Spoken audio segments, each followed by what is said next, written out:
Hello everyone, मैं हूं तरुणा और मैं लाती हूं आपके लिए इंग्लिश लैंग्वेज से जुड़े हुए कुछ इंटरेस्टिंग वीडियोस। अगर आप न्यूज़ को फॉलो करते हैं तो आजकल आप देख रहे होंगे कि न्यूज़ में आधे से ज़्यादा समय कोर्ट के बारे में बात की जाती है, न्यायालयों के बारे में बात की जाती है कि यहाँ पर ये केस दायर हुआ, यहाँ पर ये याचिका दायर की गई, इसके ये न्यायाधीश हैं, ये जो मुकदमा है वो सिविल कोर्ट में गया। तो इस तरह की बातें आपने न्यूज़ में काफ़ी सुनी होगी। तो मैंने सोचा कि क्यों ना एक वीडियो बनाया जाए जहाँ पर हम कोर्ट से रिलेटेड वोकैबलरी सीखें। बहुत से वर्ड्स जो हम हिंदी में बोलते हैं पर इंग्लिश में उन्हें क्या बोला जाता है ये हम नहीं जानते, और ये जो सारी वोकैबलरी जो आज के वीडियो में हम सीखने जा रहे हैं वो रिलेटेड है कोर्ट से। तो चलिए आज का वीडियो हम शुरू करते हैं। न्यायालय को इंग्लिश में बोलते हैं कोर्ट, सर्वोच्च न्यायालय सुप्रीम कोर्ट, उच्च न्यायालय हाई कोर्ट, और जो सिविल कोर्ट होता है उसे हम इंग्लिश में भी सिविल कोर्ट ही बोलते हैं। हिंदी में आप इसे दीवानी न्यायालय भी बोल सकते हैं।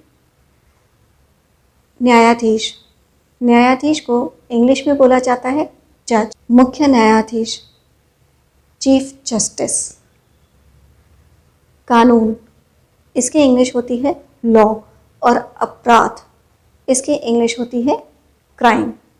घोर अपराध या जिसे जघन्य अपराध कहा जाता है उसे इंग्लिश में कहते हैं फैलेनी।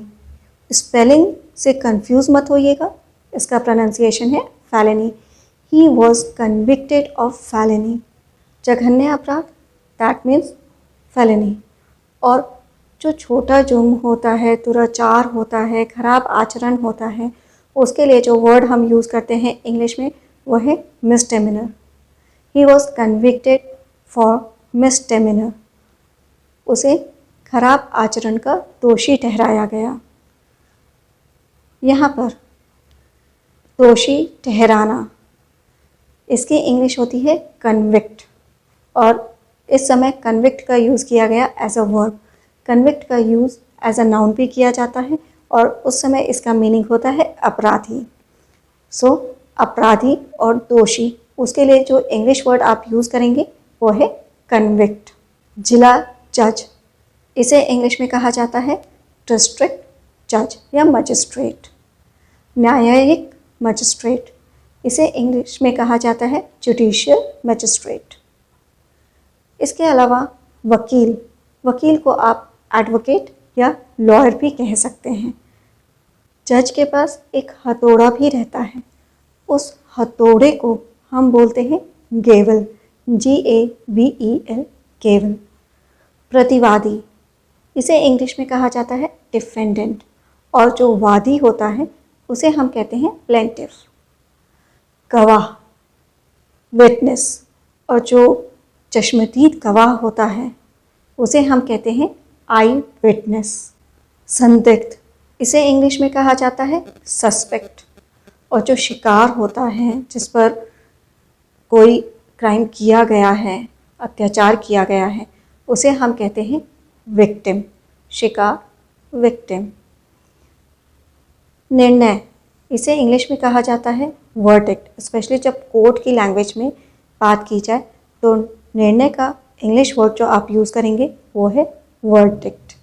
मुकदमा, इसकी इंग्लिश होती है ट्रायल। आरोप लगाना, इसके लिए जो इंग्लिश वर्ड हम यूज़ करते हैं वो है एक्यूज। इसके अलावा आप एलेज इस वर्ड का भी यूज़ कर सकते हैं। इसका मीनिंग भी होता है आरोप लगाना, आरोपित करना, दोषारोपण करना, हमला करना। इसकी इंग्लिश होती है असॉल्ट।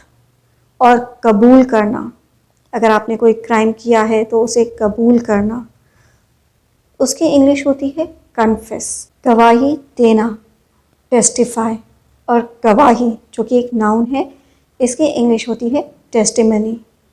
सबूत, इसकी इंग्लिश होती है एविडेंस, या आप इसके लिए प्रूफ इस वर्ड का भी यूज़ कर सकते हैं। कटघरा, आपने देखा है ना, एक लकड़ी का कटघरा होता है जहाँ पर अपराधी खड़ा होता है, तो कटघरे को इंग्लिश में कहते हैं डॉक, DOCK, डॉक।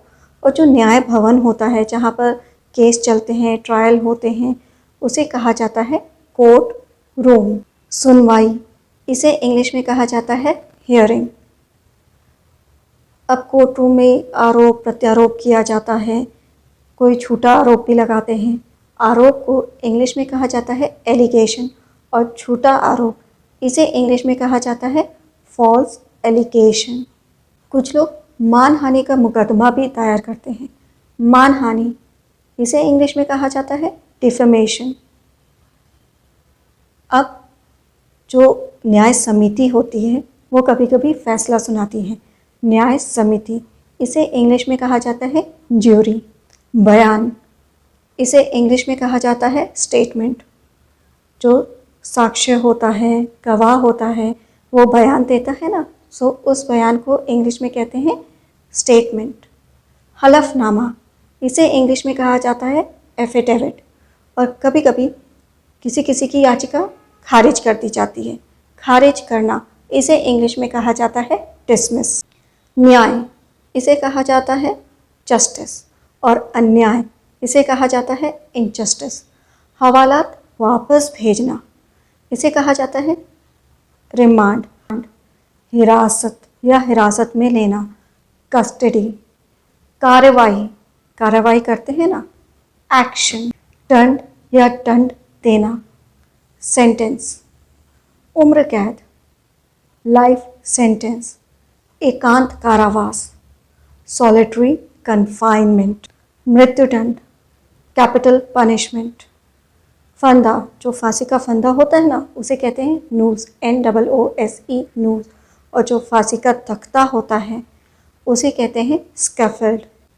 फांसी या फांसी देना एग्जीक्यूशन। और जो जल्लाद होता है जो फांसी देता है उसे हम कहते हैं हैंगमैन।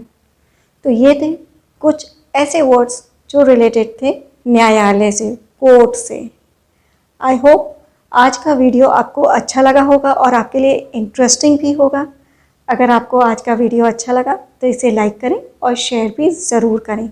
साथ में अगर आपने हमारे चैनल को अभी तक सब्सक्राइब नहीं किया है तो अभी कीजिए।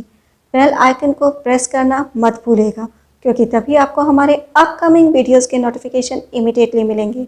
मैं नेक्स्ट वीडियो में कुछ और इंटरेस्टिंग टॉपिक के साथ आऊँगी। Till then have a nice day, bye bye.